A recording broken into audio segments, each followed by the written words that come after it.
Kind of a box opening slash test drive video of what I like to call the DHK7. It's a 7-inch touchscreen tablet. Sort of DHK means direct from Hong Kong, so cheap Chinese electronics. eBay, of course. It's such cheap Chinese electronics that they've labeled it as a craft gift on the customs declaration form there.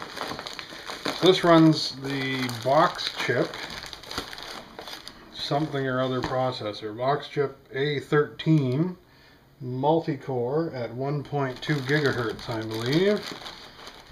And it's got this little USB dongle jobby. We have actually plugged a USB mouse into the tablet, and it worked perfectly. It was really hilarious. And a wall charger thinger with this really proprietary tiny little charger port that I don't really care for.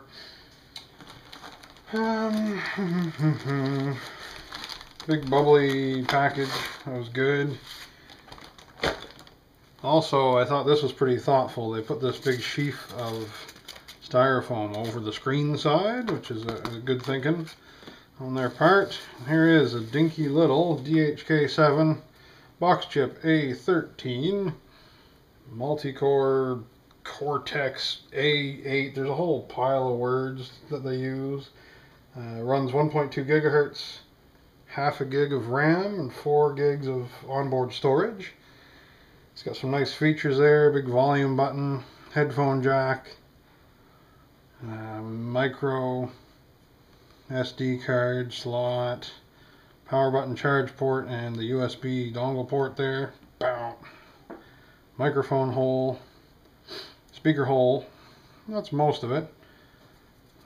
Let's just chuck it on a scale here, just for fun. I don't know which side is the heavy side here, but I'll try it out. That comes out to 261 grams, basically. And then just for a fun comparison, here's a Samsung Galaxy S2.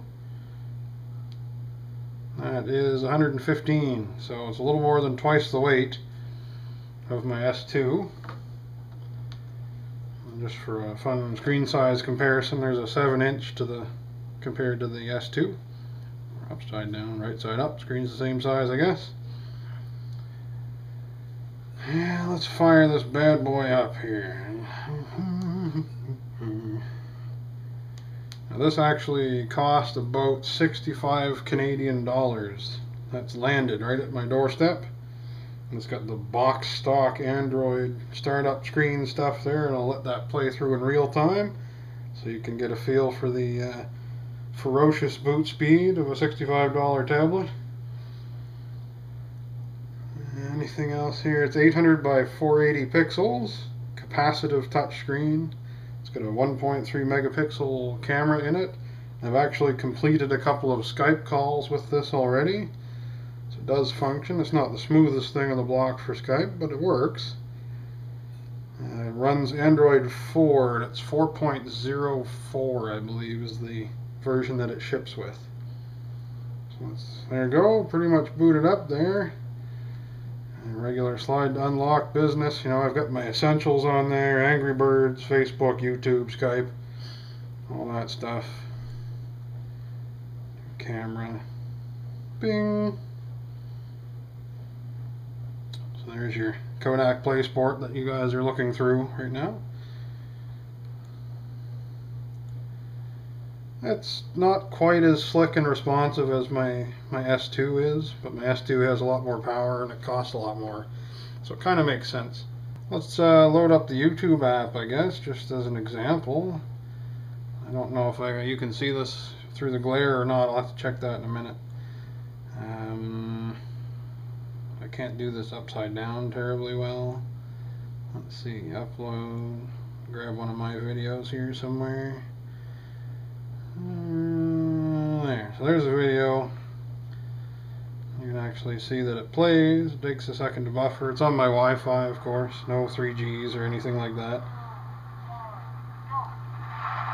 So it plays happily at full screen. The volume goes loud enough so you can actually sit there and watch a video with somebody else or whatever, or by yourself, you know, not discriminating against loners. But it's pretty good, really. Like, the most common comment I actually get is that it's so light to hold and easy to use, because it's not a big 10-inch tablet and it's not aluminum or anything like that, so it's really light. It's got Google Play Store included already, which is nice. And it works pretty good. Like, I've installed my YouTube apps and all that other junk. But I haven't done any messing around with the, what am I doing here? Oh, that's the staff picks. I haven't done any messing around with settings or anything like that. I'm just using it straight out of the box, and it seems to be pretty good. I don't know. Questions, comments, or concerns, please leave them in the under gubbins there, and I'd be glad to try to answer them for you if I could. And so there you go. There's some cool, cheap technology. If you're into some cheap gadgets, this might be a good one to try out. Might make a good gift for people who are tablet inclined but on low budgets.